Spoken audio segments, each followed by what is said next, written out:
Welcome to Mage Wars. I'm GERDING. We're at round 3 of the walkthrough. Make sure you've seen the other videos prior to this, round 1 and round 2. With that being said, let's continue our battle between the Warlock and the Beastmaster in round 3. Round 3. Ready stage. Initiative phase. The Warlock passes the initiative marker back to the Beastmaster, who now has the initiative for the round. Reset phase.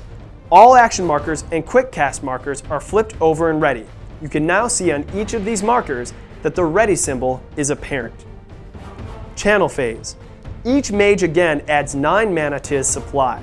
The Beastmaster now has a total of 19 mana, and the Warlock now has a total of 12 mana. Upkeep phase.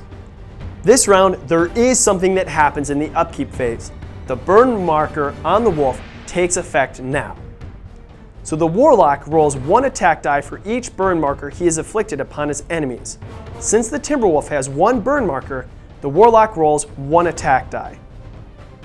The Warlock rolled a 2 on the attack die. Normally the Wolf's armor would reduce this damage since he did not roll critical damage. But burn markers always deal direct damage.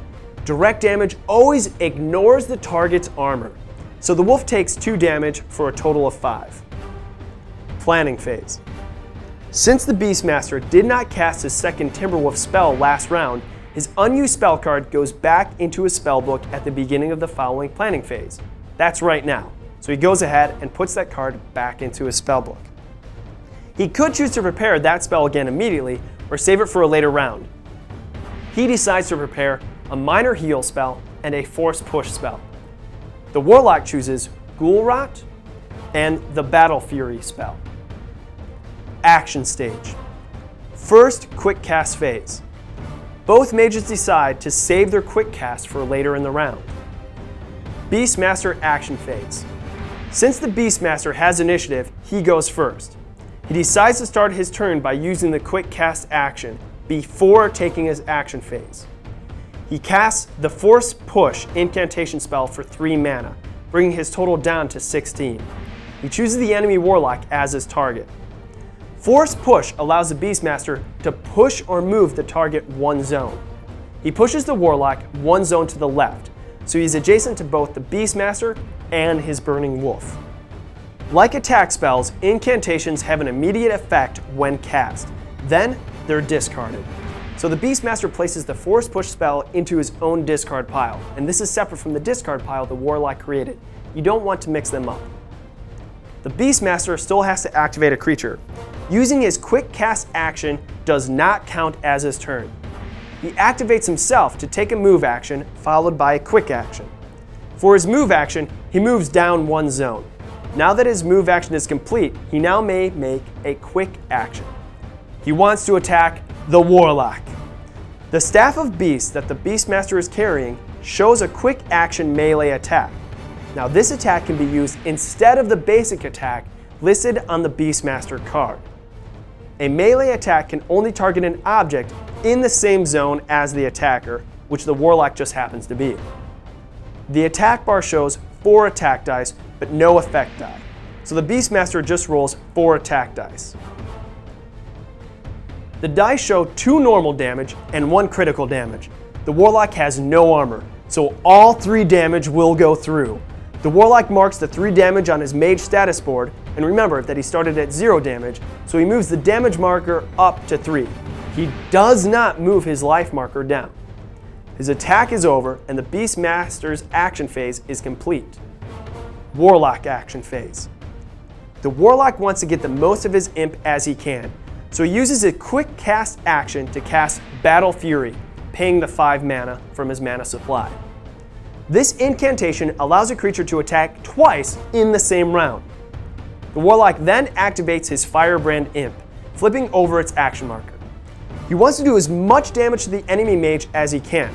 Remember, you only win the game when the enemy mage is completely destroyed. So the Firebrand Imp does not want to move. Even though the imp didn't move, it can still take a quick action to make a melee attack. But after it attacks, the imp will not have a chance to run away. The Warlock cares not for what fate has in store for the imp, so he's happy to leave it in the zone exposed to danger. He commands the imp to attack the Beastmaster. The attack bar on the imp shows only 2 attack dice and the effect die. The imp rolls. The imp inflicts 1 normal damage and 1 critical damage. The Beastmaster has no armor, so he takes the full amount, moving the damage marker on his status board up 2 spaces. The effect die rolled is a 7, which according to the effect table on the imp card has no effect. The Beastmaster then does not take a burn token. Even though he was disappointed by the imp's attack, the Warlock gets another chance because of the Battle Fury incantation. The imp rolls its dice again. This time, the imp rolled 2 misses, so he does no damage to the Beastmaster. But the effect die roll of 8 does mean that the Beastmaster catches fire. He puts a burn marker on the Beastmaster. Beastmaster action phase. The Beastmaster does not like the imp setting things on fire, so he decides to try to do something about it. He activates his Timberwolf, which moves 1 zone to the right, that's its move action, and makes a melee attack against the imp, the wolf's quick action. The Beastmaster declares that the wolf is attacking, but before he rolls the attack dice, he reveals his Bear Strength enchantment.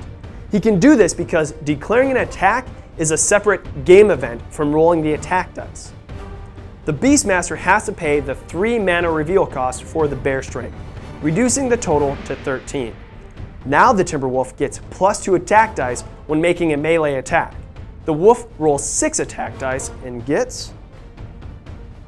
The imp has 1 armor, which reduces the regular damage from 2 to 1, but it still suffers a total of 5 damage. Since the Firebrand imp only has 5 life, it is destroyed and removed from the board. Warlock action phase. The Warlock sees that he is now outnumbered and decides that a strategic withdrawal is in order. He activates himself to move down 1 zone, his move action. But it is not in the Warlock's nature to flee from a fight without getting in at least 1 last word. He uses his quick action to cast his Ghoul Rot enchantment on the Beastmaster. However, he does not pay the 2 mana cost for revealing, and he places it face down beneath the Beastmaster, keeping it hidden for now. Final quick cast phase. All of the creatures in the arena had their action phases, and neither mage has a quick cast action to spend, so round 3 is over. Whoa! Round 3! I can't wait for round 4! Let's just stop all the talking and jump right to the next video, round 4.